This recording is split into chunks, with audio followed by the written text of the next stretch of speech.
Hey, how's it going everyone? My name is Psychdos and welcome back to another video. So today we will be talking about the shelter, what every improvement does, and the best way to upgrade your shelter. So let's jump right into it. Alright, so this is the build tab. This is where you will be able to build any improvement in your shelter. So we got crafting table, which unlocks the ability to craft weapons and consumables with the plants that you get. Next is wood log, which produces material. After that is the water distillation, which reduces crafting time of consumables. Up next is the antenna, which will produce crowns. Then we got the rat trap, which produces food. Up next is the box of herb, which produces material. Next is the box of plants, which produces food. Up next is the chemical distillation, which increases the gain from destructing weapons, consumables, and pretty much everything else. The electric generator is after that, and then we got an outhouse, which increases production of box of plants. And then you will also get a utility room, which reduces crafting cost of consumables. A smokehouse, which increases food production of rat traps. And then we got the scrap bin, which produces metal parts. And finally, the last one is the wind turbine, which helps build improvements faster. Alright, so first we're going to talk about the non-production improvements and how to upgrade them. So when I talk about non-production, I'm talking about the crafting table, the water distillation, the chemical distillation, utility room, electric generator, and wind turbine. So with the crafting table, I would pretty much say just try to upgrade this as soon as possible. Eventually you will get every single plan, so you might as well be able to build all the plans that you do get, and without that building table, or crafting table, you won't be able to craft the plans that you get. So just make sure you upgrade this all the way. Next on top priority list is the water distillation, which in my opinion is probably one of the most important improvements in your shelter, probably behind the workbench, or the crafting table I mean to say.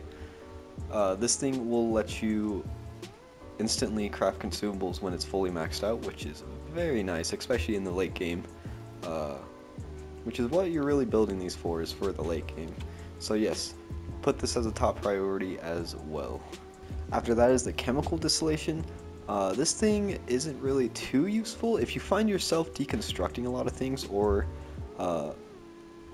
you might be needing a lot of material. Then I'd probably upgrade this, just because you will be getting more materials from deconstructing stuff the more you upgrade this. But if you don't find yourself deconstructing a lot of things, I would suggest not really touching this. Alright, the utility room is another one that is kind of on a top priority list, but not fully. Basically just reduces the cost of consumables, which is incredibly nice for the late game, especially when, you know, some things are starting to cost like 10,000, 20,000. So it's really nice to lower that price a little bit and not spend as much materials on, you know, those late game items. Alright, the electric generator is probably one of the first bad improvements in my opinion. It's actually, let me scratch that, it is actually really good if you upgrade it maybe once or twice, to where you can upgrade 2 to 3. Anyways, it is really good if you are to be able to build 2 or 3 improvements at a time, but after that it's pretty much useless because you're not going to really find resources to build 5, 6, 4 improvements at once. So I would save your money on this. Not money, but resources. Alright, so lastly on the non-production list is the wind turbine. I would not put any resources into this. I'd probably just build it maybe once or twice just to get it onto your shelter. But other than that, I would really get rid. I wouldn't put any resources into it at all. There's more valuable things you can build, so we'll just leave it at that. Alright, so now we're going to be talking about the production side of your improvements, which will include all food production, crown production, material production, and scrap production. So first we're going to be talking about food. Basically, if you guys just want enough food to get you 10,000 in a week, I would upgrade all of your stuff to this. This is how you will get 10,000 food in 1 week, but you will have to grab your food on time. Don't let anything fill up.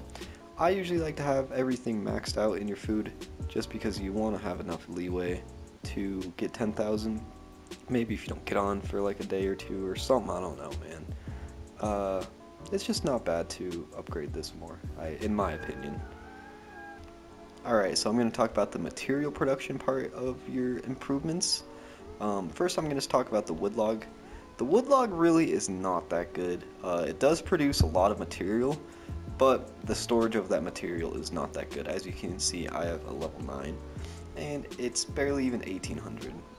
So I would not put too many resources into this, but what you do want to be upgrading is your box of herbs. This, I think, is the way you will be getting most of your materials.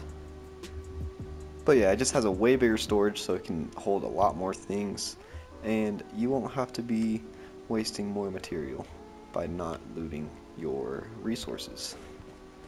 Alright, next is the antenna. You really want to try to get this upgraded as soon as possible. I would say this is a top priority, up there with the workbench and the water distillation. This is like maybe your top 3, 4, 5 improvements that you really want to max out, because this is how you're going to get free crowns. Make sure you get this up as fast as you can so you can get as many crowns as you can. Alright, finally, last and probably the least useful production, the scrap metal, the scrap bin. It basically just produces scrap metal, which is pretty cool until you realize that you have to spend scrap metal to get some scrap metal, and once you actually do the math, it really does not even out once it gets to the later upgrades. But yeah, I'll have all that information in the comments below if you want to check it out. But I really wouldn't upgrade it past level 6, because other than that, it's going to be taking like 30 days for you to get your metal back. So just don't waste your time on it. Alright, my controller keeps dying, so I'm just going to leave it at this, and I'm going to end it on this controller disconnected screen. I hope you guys enjoyed this video. If you did, give me a like, and make sure you subscribe as well, because right here is the chillest channel in the Vigor community. So make sure you join up, and yeah, come hang out with me. Alright guys, I'll catch you in the next one. Stay blessed, and peace out.